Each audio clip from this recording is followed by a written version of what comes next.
Philosophy అంటారు. ఏంటి philosophy అంటే? ఫిలాసఫీ అంటే అనుభవ జ్ఞానం అబ్బా! అంతకంటే ఇంకేం లేదు. దాన్ని ఇంకా అర్థం చేసుకుంటే తత్వశాస్త్రం. అంటే తత్వం అంటే ఏంటి? మన శాస్త్రాల్లో తత్వం గురించి ఏం చెప్పారు? తత్వం అంటే జస్ట్ మన స్వభావం, మన గుణాలు, మన పద్ధతి, మన యాటిట్యూడు ఇవన్నీ మన తత్వం అన్నమాట. మన ఋషులు ఎన్నో వేల వేల సంవత్సరాల నాడు నుంచి పరిశోధన చేసి వాళ్ళు మన తత్వానికి సంబంధించిన విషయాన్ని వాళ్ళు గ్రహించింది ఏంటి అంటే, కనపడకుండా ఉన్నటువంటి ఒకే ఒక శక్తి ఏదో ఉన్నది. ఆ శక్తి కదలదు మెదలదు. దాన్ని మనం మన బుద్ధితో కానీ, మన ఆలోచనతో కానీ, మన కంటితో కానీ దాన్ని మనం కనుక్కోలేము, చూడలేము. కాకపోతే అక్కడ ఎలాంటి శక్తి అయితే ఉన్నదో ఆ వ్యక్తమై కనపడుతున్న ప్రతి దాంట్లో ఆ శక్తి ఉంది అన్నాడు. ఏంటి కనపడుతున్న ప్రతిదీ ఆ దాంట్లో ఆ శక్తి? ఇప్పుడు ఏంటి వ్యక్తమైనవి? మనం ఎక్కడున్నాము? భూమి మీద ఉన్నాము. భూమి అంటే ఏంటి? జస్ట్ నేల అన్నాం అనుకోండి, అది క్యాజువల్. అలా కాకుండా భూమికి శక్తి ఉంది. అంతే కదా. ఏం శక్తి ఉంది భూమికి? మనకి సృష్టి మొక్కలనవి వచ్చేటి చేస్తుంది, మనకు ఆహారాన్ని ఇస్తుంది. ఏదైనా మనం గ్రావిటీ ఉంది, భూమి మీద నిలబడి ఉంటాము. ఆ శక్తి ఎక్కడిది? భగవతత్వానిదే ఆ శక్తి. భగవతత్వం అంటే జస్ట్ ఒక పేరు అంతే. బ్రాహ్మణ్ అన్న, భగవత్ అన్న, అబ్సల్యూట్ అన్న, అల్టిమేట్ ఏంది? అవన్నీ పేర్లు. ఒక శక్తి, ఒక చైతన్యం, దాంట్లో నుంచి వచ్చిందే ఇది. ఆ చైతన్యంలో ఏ శక్తి అయితే ఉందో ఈ భూమిలో కూడా అదే శక్తి ఉన్నది.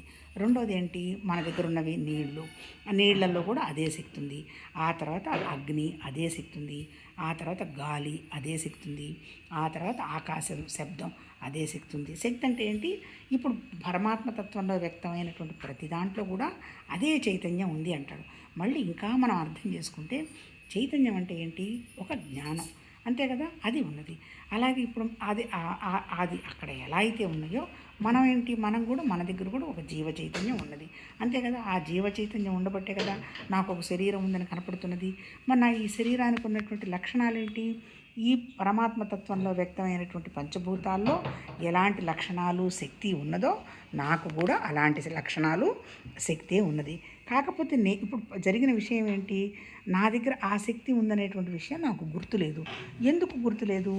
నా శరీరము, నా కోరికలు, నా పిల్లలు, నాకు తప్ప మిగిలిన విషయాలు నా మనసులో లేవు కాబట్టి ఇది దాటినటువంటి శక్తి నా దగ్గర ఉందనేటువంటి విషయాన్ని మనం మర్చిపోయాం. మన శాస్త్రంలో మన ఋషులు చెప్పింది ఏంటి? అది నువ్వు గుర్తుపెట్టుకోవాలి అంటే నువ్వు చేస్తున్న పనిలో స్వార్థం లేకుండా ఏదో అంత భగవతత్వ పని జరుగుతుందనేటువంటి విషయంగా చేసావు అంటే నీకు బుద్ధికి ముందు వికాసం వస్తుంది.